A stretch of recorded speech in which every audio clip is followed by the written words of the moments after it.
Trump আজকে ধন্যবাদ জানায়নি যে বাংলাদেশে নির্বাচনের রোড ম্যাপ দিয়েছে, এই জন্য ধন্যবাদ দিয়েছে যে না, বাংলাদেশে যারা দায়িত্বে আছে তাদের ধন্যবাদ যে তারা নির্বাচন দিচ্ছে।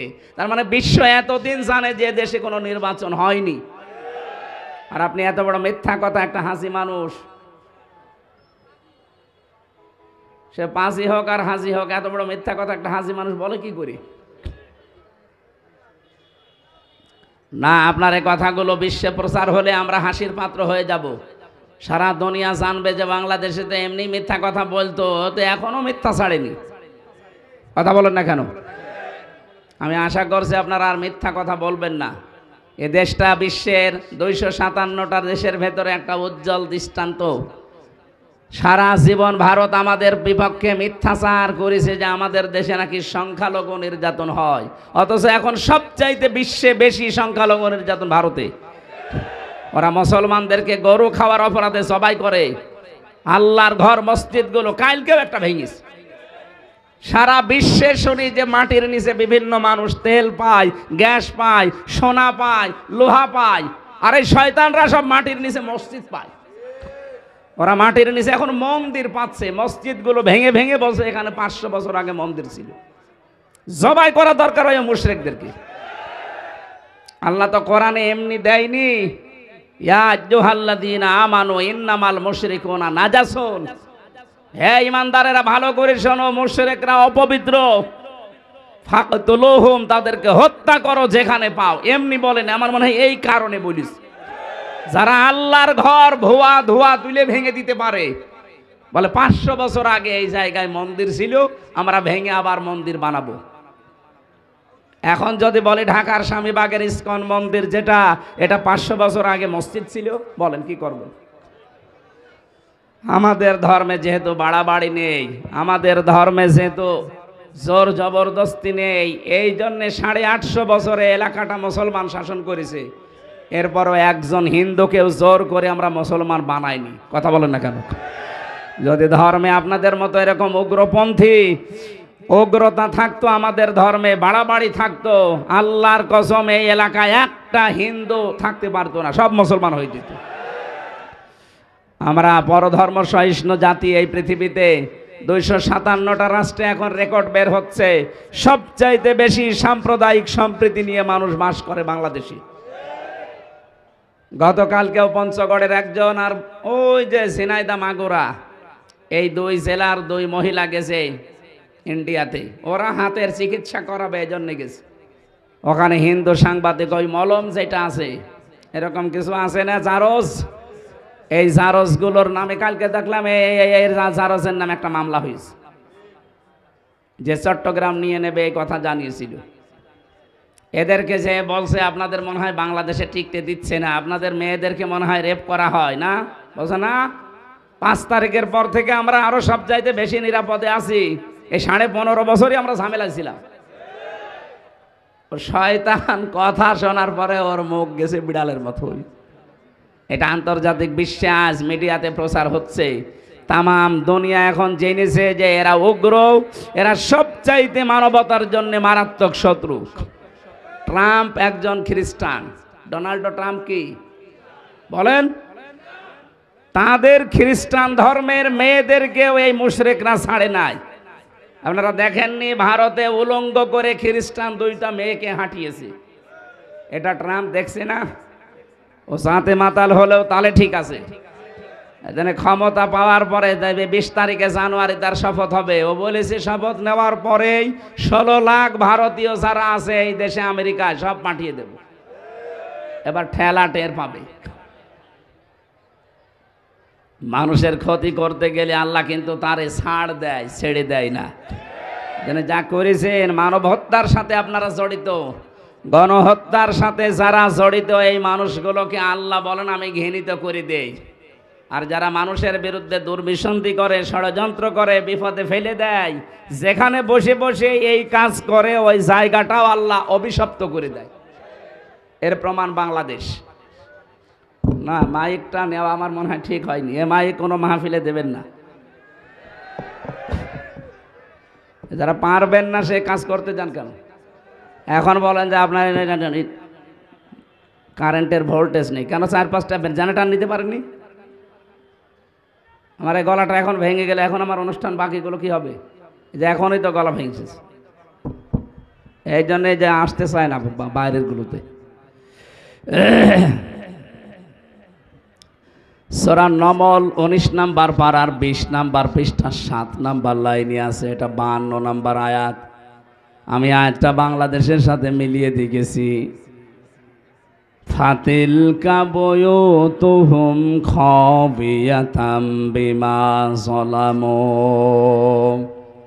আল্লাহ পাক বলেন একটু তাকান, এই সেই ঘরগুলো খাবিয়াতান আমি জনশূন্য করে দিয়েছি, পরিত্যক্ত বানিয়ে দিয়েছি। বিমা যালামু, কারণ এখানে বসে বসে জালেমরা জুলুমের দুর্বিসন্ধি করত। এটা কত বাস্তব। আপনি ওই ধানমন্ডির বাড়ি থেকে শুরু করে বাংলাদেশে 630টার উপরে থানা আছে, যত জায়গায় জালেমদের বাড়ি ঘর আপনি তাকান, যেখানে মানুষের বিরুদ্ধে ষড়যন্ত্র হতো ওই বাড়ি ঘরগুলো আজ আল্লাহ পরিত্যক্ত বানিয়ে দিয়েছেন। আমার কুষ্টিয়ার হানিফের বাড়ি যান, দেখবেন ওটা এখন জাতীয় টয়লেট হয়ে গেছে। কি কথা বলে না কেন? আমি এই যে কয়েকদিন আগে কিশোরগঞ্জে গিয়েছিলাম, জেলা কিশোরগঞ্জ, ময়মনসিংহ, যে অফিসটা দেখে আসলাম, জালেমরা যেখানে দুর্বিসন্ধি করত ওই জায়গাটা পর্যন্ত এখন গণ টয়লেট হয়ে গেছে। তাহলে আমরা এই সমস্ত দৃশ্যগুলো দেখে কি নিতে পারি? ইন্না ফি যালিকা লায়াতাল লিকাউমিন ইয়ালামুন। আল্লাহ পাক বলেন এখানে শিক্ষা আছে তোদের জন্যে। এত বড় বিশাল শিকড় যদি আমি আল্লাহ উপড়িয়ে ফেলতে পারি, আগামীতে যারা চেয়ারে বসবে এরা যদি জালেম হয়, এদের বাড়ি ঘরও আমি জনশূন্য করে দেব। আমি আশা করি কোরআনের এই আয়াত দিয়ে আমরা কি বোঝাতে চেয়েছি আপনি বুঝেছেন। আগামীতে যারা আসবেন সাবধান। কিন্তু আমরা দেখতে পাচ্ছি এখনই অনেকে শুরু করে দিয়েছেন চাঁদাবাজি। থালা হাতে এখনো পাননি, এখনই যদি আপনি এই কাজ করেন তে থালা হাতে পেলে কি করবেন? এই জন্য তো মানুষ সব বুঝে ফেলছে যে না, এ খাই খাই পার্টি দরকার নেই। যে মানুষগুলো চায় এই দেশে চাঁদাবাজি থাকবে না, দুর্নীতি থাকবে না, সেই মানুষগুলো যদি সামনে আসে, 53 বছর মানুষ ভুল ভালে ছিল, এখন অনেকে পাগল ভালো হয়ে যাচ্ছে। সামনে যদি ইসলাম সত্যি এসে যায়, আমি আপনাকে গ্যারান্টি দিতে পারি, আল্লাহর কসম, আপনি কাবা শরীফের মতো নিরাপত্তা নিয়ে থাকতে পারবেন। কি কথা বলেন না কেন? আমার আজকের তেলাওয়াত কিন্তু আয়াতের ভেতরে আল্লাহ 5টা বিষয় দিয়েছেন, ভালো করে মিলিয়ে দেখবেন আমাদের ভেতরে এগুলো আছে কিনা। সূরা আনফাল আল্লাহ রাব্বুল আলামিন বলেন 2 নম্বর আয়াতে, ইন্নামাল মুমিনুনা আল্লাযীনা ইযা যুকিরাল্লাহু ওয়াজিলাত কুলুবুহুম। আরে আল্লাহর দৃষ্টিতে মুমিন তারা যাদের দাড়ি বড় বড়। দাড়ি বড় হলেই যদি আল্লাহর দৃষ্টিতে মুমিন হওয়া যেত, তাহলে এই দরবেশ 36,000 কোটি টাকা মারিং কাটিং করিস। ইসলামের আইন যদি এদেশে থাকতো, ও দরবেশের হাত একটা না 2টোই কাটা পড়ে যেত। কারণ 10 টাকা পরিমাণে চুরি করলেই তার হাত কেটে দেওয়ার নিয়ম। আরো করেছে 36,000 কোটি। আপনি এক জীবনে গণনা করেও শেষ করতে পারবেন না। পদ্মা সেতু কয়েকবার ওরা বাজেট করে করেও বানিয়েছে 32,000 কোটি টাকা দিয়ে। যদি এক বাজেটেই হয়ে যেত তো 10,000 কোটিতেই হয়ে যেত। খালি দুর্নীতির নাম নিয়ে নিয়ে মারিং কাটিং করবে, এই জন্য 3বার বাজেট বাড়িয়ে 32,000-এ ঠেকেছে। তার মানে পদ্মা সেতু আর একটা বানিয়ে 4,500 কোটি টাকা আরো দেরি থাকতো। কথা বলেন ঠিক কিনা? এত বড় বিশাল অপরাধ যে মানুষগুলো করেছে, তাদের চেহারা দেখেছেন, মনে হচ্ছে জান্নাত থেকে পালিয়ে এসেছে। এই জন্য আমরা আহ্বান জানাচ্ছি, আল্লাহর দৃষ্টিতে আমাদের মুমিন হওয়া লাগবে।